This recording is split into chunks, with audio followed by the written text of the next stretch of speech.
L'histoire que je vais vous raconter s'est passée un samedi soir, tout ce qu'il y a de plus normal. Je n'étais pas particulièrement de bonne humeur ce soir-là, car je devais garder Alex, mon petit cousin de 8 ans. Mes parents et les siens allaient passer la nuit dehors, et bien sûr, ils avaient besoin d'une babysitter. Mon père m'a proposé $50 pour emmener mon petit cousin au restaurant pour enfants Freddy Fazbear's. Je dois avouer que j'aurais préféré rester à la maison regarder la télé toute la soirée. Mais gagner autant pour l'emmener manger une pizza pendant maximum 1 heure, ça ne se refusait pas. Avant de partir, mon père m'a tendu l'argent, et lui et mon oncle m'ont fait les recommandations habituelles. J'ai attrapé les billets en levant les yeux au ciel, car ce n'était pas la première fois que je le gardais. Et ces règles, je les connaissais par cœur. Une fois qu'ils étaient partis, j'ai essayé d'entamer la conversation avec mon cousin, même si je savais qu'il n'était pas du genre très bavard. Et quelques heures plus tard, aux alentours de 20h, on est parti pour le restaurant. Pendant l'après-midi, Alex m'avait parlé de sa hâte de voir le spectacle d'animatronique. Je savais que cet endroit était un peu comme le restaurant Chuck E. Cheese, mais de ce que j'avais entendu, il n'avait pas une très bonne réputation. Et il se disait aussi que le restaurant devait fermer à la fin de l'année. Dans la voiture, Alex était devenu un véritable moulin à paroles, et je n'arrivais pas à le faire taire tellement il était excité de voir ces fichus robots. Je ne partageais pas son enthousiasme. J'avais toujours trouvé ce genre de choses dérangeantes et malaisantes. Et ça, depuis que j'étais petite. On est arrivé là-bas à 20h15. Juste à temps pour le dernier spectacle de la journée qui commençait à 20h30. En me garant, j'ai remarqué une affiche pour un job d'agent de sécurité et je me suis demandé pourquoi un endroit pareil en aurait besoin d'un. Mais ça m'est vite sorti de la tête. On s'est installé à une table et je nous ai commandé une pizza. Elle était aussi mauvaise qu'une pizza surgelée achetée au magasin du coin, ce qui ne m'a pas du tout étonnée pour être honnête. En regardant autour de moi, je me suis rendu compte que la décoration n'était pas vraiment au goût du jour. On aurait plutôt dit un restaurant sorti tout droit du début des années 90. Comme quasiment tous les fast-foods, l'endroit n'avait pas l'air particulièrement propre. Mais je ne voyais rien qui aurait pu causer la fermeture du restaurant. Le son d'un battement de tambour m'a sorti de mes pensées, suivi par une voix qui disait « Mes chers enfants, le spectacle va commencer. Merci d'applaudir chaleureusement Freddy, Bonnie et Chica !» Le rideau s'est alors ouvert révélant 3 vieux animatroniques. J'ai été surprise, car ils avaient l'air beaucoup plus rouillés et démodés que je ne l'avais imaginé. Mais surtout, ils avaient l'air effrayants. Alors qu'ils entamaient leur chanson, Alex et les autres enfants avaient l'air de vivre le meilleur moment de leur vie. Et même les parents semblaient passer un excellent moment. Moi, je me contentais de regarder tout cela avec un visage neutre et perplexe. Pour être juste, les mouvements de ces robots étaient assez fluides, ce qui était impressionnant. Comme quoi, il ne faut jamais juger un livre sur sa couverture. Après qu'ils aient fini leur première chanson, l'animatronique qui ressemblait à un poulet, Chica, a tourné la tête vers moi et s'est mis à regarder fixement droit dans ma direction. Et d'ailleurs, j'avais l'impression que ça me regardait moi en particulier. Je l'ai fixé à mon tour, un peu déroutée par ce qui se passait. Et puis je me suis dit qu'ils étaient sûrement programmés pour faire ça et donner l'impression aux enfants qu'ils étaient plus réels. Mais ça durait étrangement longtemps. Chica a dû me fixer pendant au moins 30 secondes alors que les 2 autres animatroniques, eux, avaient repris leur chorégraphie et chantaient pour toute l'audience. D'un coup, Chica avait soudainement recommencé à bouger comme si de rien n'était. J'étais soulagée, car ça commençait à me mettre vraiment mal à l'aise. Je me sentais un peu ridicule et paranoïaque de laisser mes peurs enfantines me rattraper. Donc je me suis calmée. Le principal c'était qu'Alex lui passait un bon moment. J'ai donc continué à regarder le spectacle pendant environ 3 bonnes minutes avant que ça ne se reproduise à nouveau. Chica a tourné sa tête vers moi en me regardant fixement et sans bouger. Mais cette fois-ci, Bonnie a fait de même. C'est quoi ce bordel ? Ai-je dit apparemment assez fort pour attirer l'attention d'Alex. Il s'est retourné vers moi d'un air interrogateur. J'ai pointé mon doigt vers la scène pour lui montrer ce qui était en train de se passer, mais il n'a eu aucune réaction. Tandis que Freddy avait pris la parole, les faux yeux vides d'émotion de Chica et Bonnie continuaient de me fixer. Mon cœur s'est mis à battre à toute vitesse. J'étais vraiment en train de flipper. Pourquoi est-ce que personne dans la salle ne se tournait pour voir qui les 2 robots fixaient ? C'était trop bizarre pour moi. J'ai décidé de me lever de mon siège et j'ai tourné le dos pour aller remplir mon gobelet à la fontaine de soda, n'osant pas me retourner vers la scène alors que j'avançais rapidement vers la machine. J'ai rempli mon gobelet le plus lentement possible, angoissée à l'idée de devoir retourner à ma place. Ce que je voulais faire, c'est attendre que Freddy arrête de parler et qu'une autre chanson reprenne. Comme ça, j'allais être sûre que les deux autres ne me fixeraient plus. Au même moment, j'ai entendu Alex m'appeler. J'ai soufflé. Et je me suis rassurée en disant qu'il n'était pas possible que les animatroniques soient toujours dans la même position. Je me suis tournée pour regarder Alex, mais du coin de l'œil, j'ai pu voir que Bonnie et Chica me fixaient toujours. J'ai eu tellement peur que j'en ai jeté mon gobelet par terre. Tout va bien, mademoiselle? C'était un des employés du restaurant. Regardez, pourquoi est-ce qu'il me fixe comme ça? Ce n'est pas normal, si? Si, mademoiselle, c'est normal. Ils sont programmés pour ça, vous savez. J'ai voulu répliquer quelque chose, mais je voyais bien qu'il me prenait pour une folle. Et de toute façon, il était déjà reparti. Très certainement pour aller chercher de quoi nettoyer le désordre que j'avais fait. D'un coup, j'ai entendu Freddy annoncer que c'était l'heure de faire une petite pause. Et en regardant vers la scène, j'ai vu le rideau se refermer. Ça m'a rassurée. Mais le sentiment étrange que j'avais ne s'est pas envolé pour autant. Oui, ils étaient peut-être programmés pour ça, mais leur regard n'avait rien de gentil, ou même de bienveillant. Je dirais même qu'ils avaient l'air diaboliques. Je me suis empressée de demander à Alex s'il voulait partir, mais il m'a dit qu'il voulait rester encore un peu pour faire des jeux d'arcade. Il avait l'air tellement heureux ici, et je ne voulais pas gâcher son plaisir. Il m'a demandé quelques pièces et mon téléphone, car il voulait raconter à sa mère tout ce qu'il avait vu. Je lui ai tendu, et il est parti rejoindre quelques enfants qui s'amusaient déjà autour des jeux électroniques. Pour ne pas m'ennuyer, je me suis mise à faire un petit tour dans la grande salle. Et c'est là que j'ai aperçu une autre scène, beaucoup plus petite cette fois-ci. Un rideau violet était tiré pour la cacher. Et devant, il y avait une pancarte sur laquelle était écrit « Pirate Cove », hors service.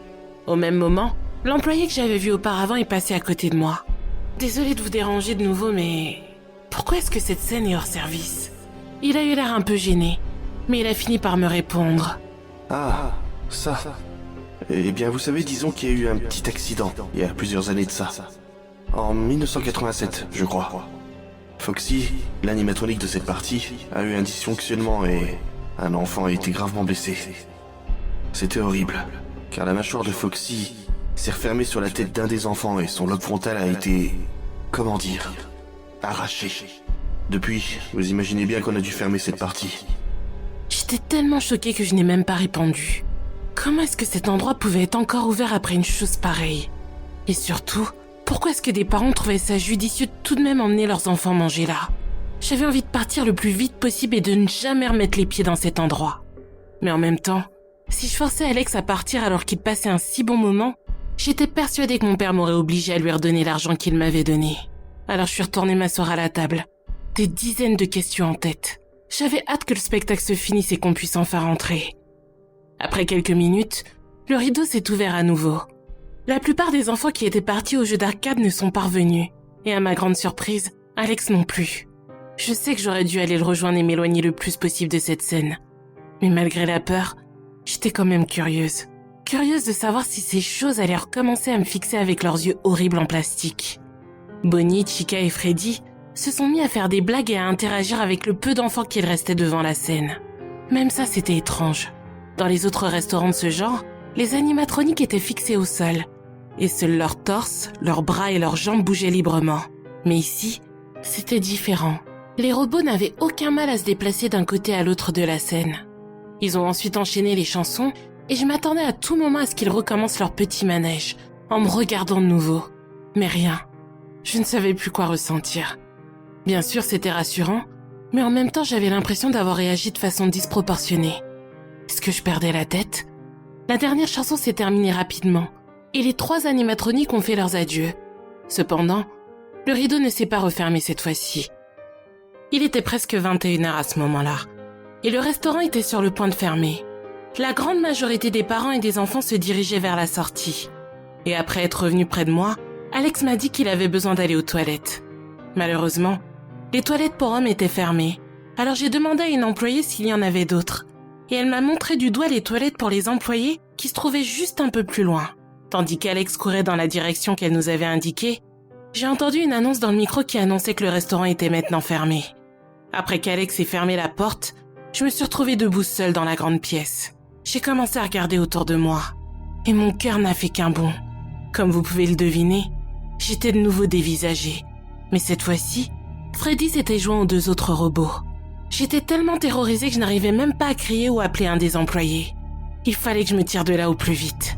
J'ai marché à toute vitesse vers les toilettes dans lesquelles était Alex et j'ai ouvert la porte avec force. « Alex, t'es là ?»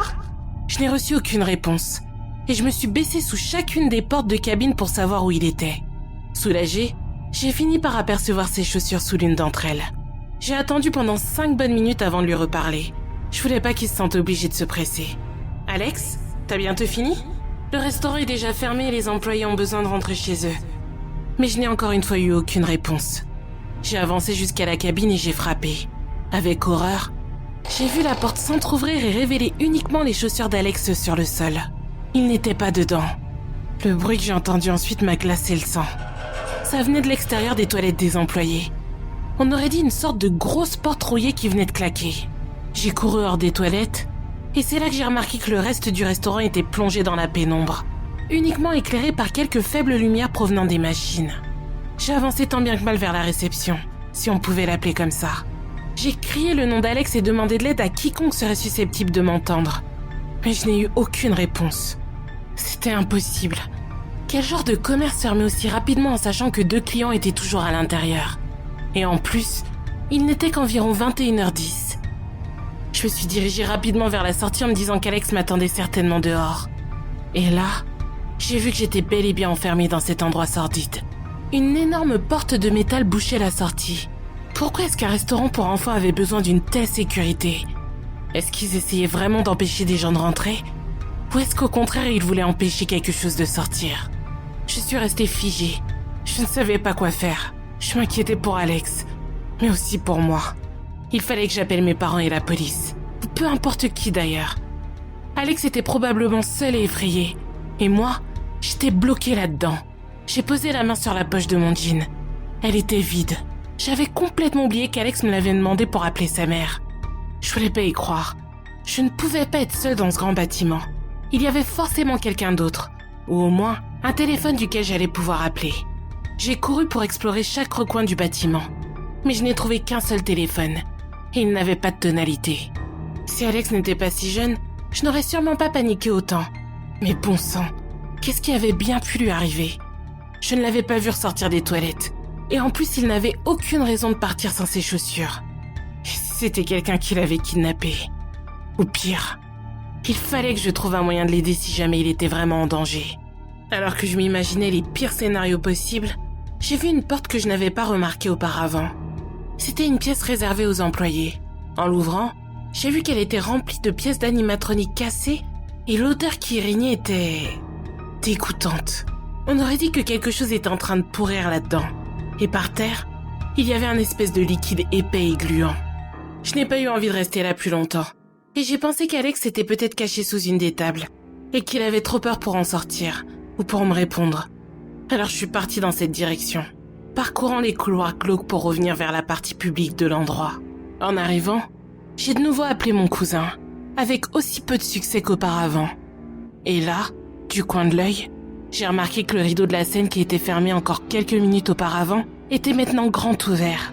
J'avais peur de tourner la tête complètement, mais je l'ai fait. Et j'ai failli tomber dans les pommes en voyant que Freddy et Chica me fixaient comme ils l'avaient fait pendant le spectacle. Mais ce n'est pas ça qui m'a le plus effrayée. Ce qui m'a le plus effrayée, c'est que Bonnie n'était plus là. Je savais qu'ils étaient 3. J'en étais persuadée. Alors où était ce satané robot? Je n'ai pas voulu subir le regard des animatroniques plus longtemps. Alors le plus vite possible, j'ai rejoint un des couloirs pour m'y cacher et reprendre mes esprits. Ça n'a pas duré longtemps, car j'ai entendu quelque chose. C'était des bruits de pas. Soulagée, je me suis dit que j'avais enfin trouvé quelqu'un qui allait pouvoir m'aider, et j'ai marché rapidement dans cette direction. Mais plus je me rapprochais, et plus les pas avaient l'air lourds et étranges. Je me suis arrêtée net. Quelque chose n'allait pas. Le peu de lumière ne m'aidait pas à voir ce qui arrivait devant moi. Mais très rapidement, j'ai pu distinguer une silhouette. Une silhouette très familière qui m'a glacé le sang. C'était celle de Bonnie. Il n'y avait aucun doute là-dessus. Je n'ai pas réussi à crier. J'ai simplement foncé jusqu'à la pièce suivante qui était grande ouverte. C'était la salle de sécurité. J'ai regardé tout autour de la pièce pour essayer d'y trouver un objet pour me défendre, mais il n'y avait rien qui aurait fait l'affaire. La seule chose qui semblait d'une certaine utilité étaient les boutons sur les murs. Au-dessus de l'un d'eux, il y avait l'inscription porte automatique. Les bruits de pas se rapprochaient dangereusement. Alors je n'ai pas hésité et j'ai appuyé de toutes mes forces sur le bouton. Une énorme porte blindée s'est mise à descendre pour sceller l'ouverture par laquelle je venais de rentrer. Et par chance, elle s'est refermée juste avant que Bonnie n'arrive devant. L'animatronique frappait sur la porte de façon répétitive et régulière. Le bruit était assourdissant et glaçant en même temps. Il a continué pendant ce qui m'a semblé être une éternité. Et puis le calme est revenu. Tout ce que j'entendais, c'était le son de la lumière grésillante et rouge qui s'était allumée au moment où j'avais appuyé sur le bouton de la porte. Rien n'avait de sens pour moi. J'avais déjà trouvé ça bizarre que ces choses puissent se balader seules sur scène. Mais là, ils me poursuivaient carrément à travers le restaurant. C'était impossible qu'ils aient été programmés pour ça. Est-ce que ces horreurs étaient vivantes? Je n'arrivais pas à réfléchir calmement ou me calmer. Et là, j'ai entendu les bruits de pas résonner de nouveau. Mais cette fois-ci, du côté opposé de la pièce. Comment est-ce que je n'avais pas remarqué cette seconde ouverture? Par chance, les mêmes boutons portant la mention porte automatique se trouvaient sur le mur juste à côté. J'ai appuyé dessus, puis j'ai été m'asseoir sur le seul siège de la pièce. Mes jambes tremblaient tellement qu'elles ne me tenaient plus. Et puis au moins là, j'étais en sécurité. Mais je n'arrivais pas à oublier mon pauvre petit cousin. S'il était encore ici, il fallait que je le sauve de tout ça. J'ai regardé de nouveau autour de moi et j'ai vu qu'il y avait 2 vitres de chaque côté de la pièce se faisant face. Elles permettaient de voir ce qui se passait dans les couloirs. Ça m'a soulagée. Sans ça, je ne suis pas sûre que j'aurais osé rouvrir les portes.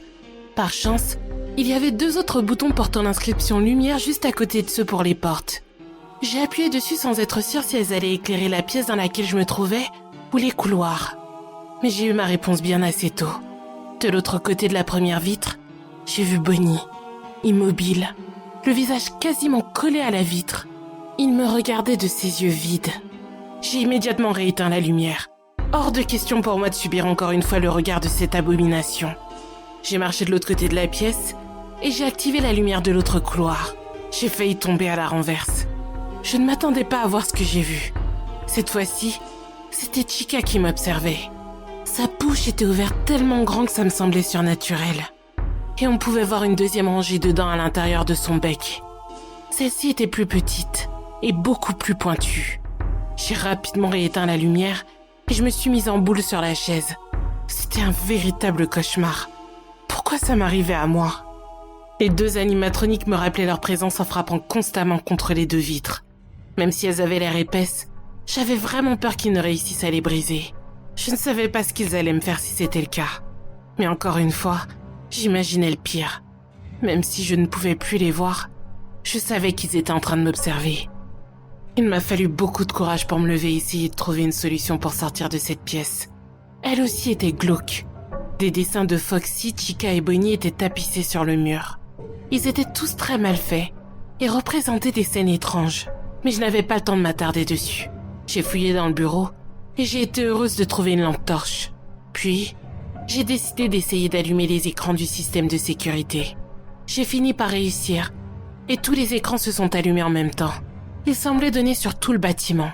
J'ai porté mon regard sur l'écran qui montrait la scène et c'est là que j'ai vu Freddy. Il regardait droit vers la caméra. J'ai détourné le regard et j'ai vu aussi la scène de Pirate Cove.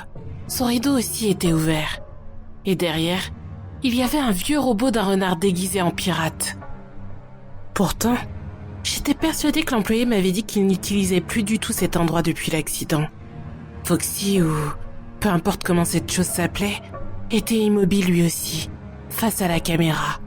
Ses dents étaient également étranges et je ne voulais pas avoir affaire à lui. Je ne savais pas s'il était vraiment hors service comme l'indiquait le panneau que j'avais vu plus tôt. Mais à vrai dire, peu importe. Ces choses étaient vivantes et elles avaient leur propre volonté. J'en étais sûre maintenant. J'ai observé les caméras pendant ce qui m'a semblé être des heures, pour être certaine que le renard ne bougeait pas de là où il était, à tel point que j'en avais oublié les autres. Les frappants contre la vitre s'étaient finalement arrêtés. Et quand j'ai regardé en direction de la scène principale, j'ai vu qu'elle était vide. Freddy n'était plus à sa place. Tout à coup, tous les écrans se sont mis à glitcher et je ne voyais plus rien du tout. J'étais à nouveau morte de peur. Et en fouillant un peu plus sur le bureau, j'ai trouvé un vieux téléphone. Il avait l'air de fonctionner contrairement à l'autre. Mon premier instinct a été de directement appeler mes parents. Mais heureusement, j'ai repris mes esprits et j'ai composé le numéro de la police. Cependant, ça n'a jamais sonné. J'ai réessayé plusieurs fois, mais toujours sans succès. J'ai rallumé les lumières pour voir s'ils étaient toujours là ou si je pouvais tenter de sortir de la pièce. Mais les deux, dans une position différente cette fois-ci, étaient bel et bien présents. J'étais littéralement encerclée. Je n'avais plus de solution à part attendre. Je me suis assise à nouveau et j'ai essayé de rationaliser. Pour Alex, je me disais que même s'il n'avait que 8 ans, il était très intelligent. Et en plus, il avait mon téléphone avec lui. Alors il avait sûrement déjà contacté ses parents ou les miens. Et si c'était vraiment le cas, j'étais quasiment sûre qu'ils étaient en route pour venir nous chercher. J'ai regardé ma montre et il était bientôt minuit. Les écrans ne fonctionnaient toujours pas correctement. Alors pour me calmer, j'ai fermé les yeux. Et je ne sais pas comment, mais j'imagine que mon corps était épuisé, car je me suis endormie. Je ne savais même pas que c'était possible de s'endormir dans un tel état de peur. Et surtout, avec un niveau d'adrénaline aussi élevé. J'ai été réveillée par l'ignoble bruit de frappement. Ce n'était pas un mauvais rêve. J'étais toujours dans ce fichu restaurant, enfermée dans une pièce. Et il était 4 heures du matin maintenant. J'ai remarqué que la lumière dans la pièce s'éclairait encore moins, à tel point que je n'arrivais presque plus à voir les horribles dessins qui y étaient accrochés. Les frappements venaient de la droite. Je n'ai même pas perdu mon temps à essayer d'allumer la lumière du couloir. Je savais déjà ce que j'allais y voir. Et puis, il y avait plus préoccupant. La lumière de la salle de sécurité faiblissait à vue d'œil. Me retrouver dans le noir était inenvisageable. Et pire, si l'électricité était propre à cette salle, ça voulait dire que les portes ne tiendraient pas non plus. Je me disais que si ça arrivait, ma seule solution serait de courir vers la porte de gauche. La lumière a clignoté une dernière fois, et les écrans avec. Juste le temps pour moi de voir que Foxy n'était plus à sa place. Les portes se sont ouvertes quasi instantanément. J'étais dans le noir complet. J'ai suivi mon plan, et après avoir allumé la lampe torche, je suis sortie de la pièce. J'ai été ravie de voir que Bonnie ne se trouvait pas de l'autre côté. J'ai couru le long du couloir, mais d'un coup j'ai glissé sur quelque chose de mouillé. Et je suis tombée à genoux dedans. J'avais extrêmement mal. J'ai gémi de douleur car je ne voulais pas attirer l'attention en criant.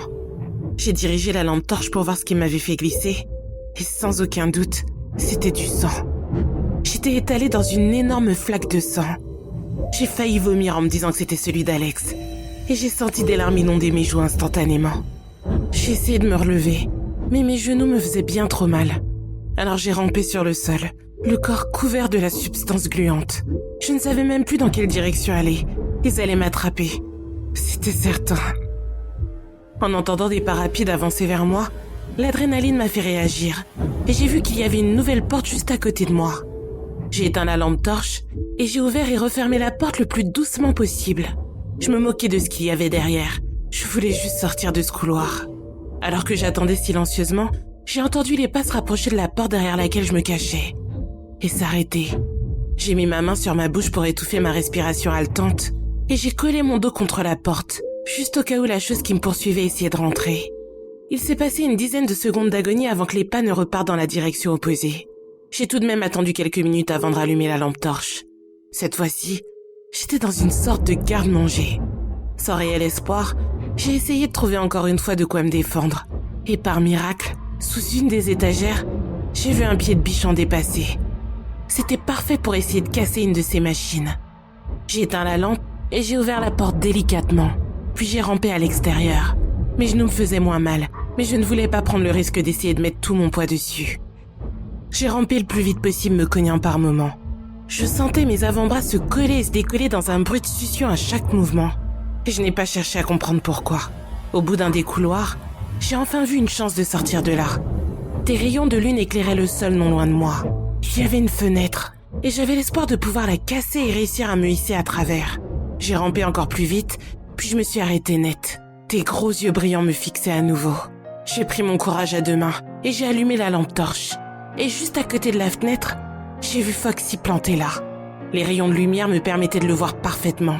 Il était délabré, et tellement en mauvais état qu'il n'avait même plus de fourrure pour recouvrir ses jambes métalliques.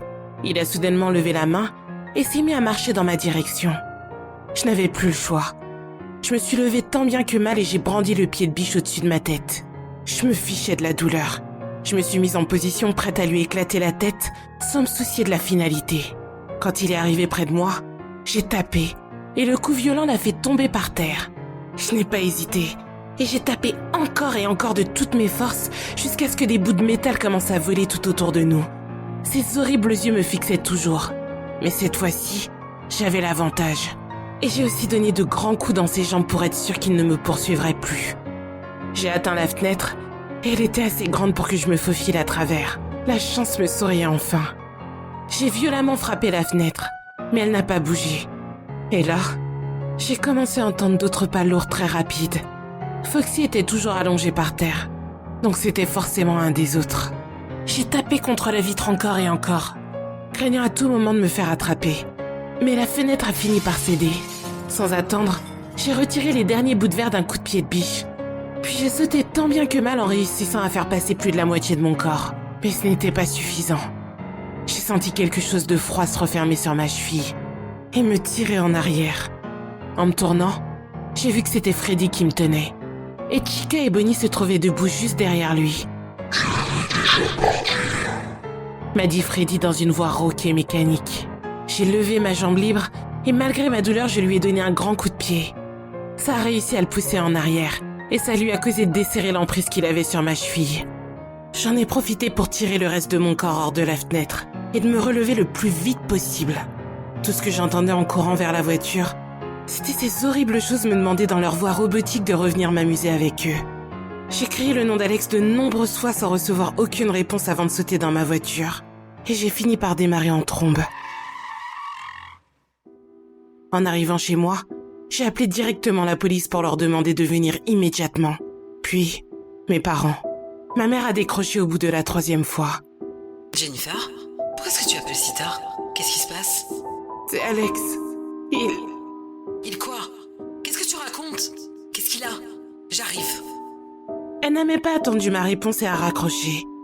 Quand les policiers sont arrivés, je leur ai montré une photo d'Alex et je leur ai expliqué tout ce qui s'était passé.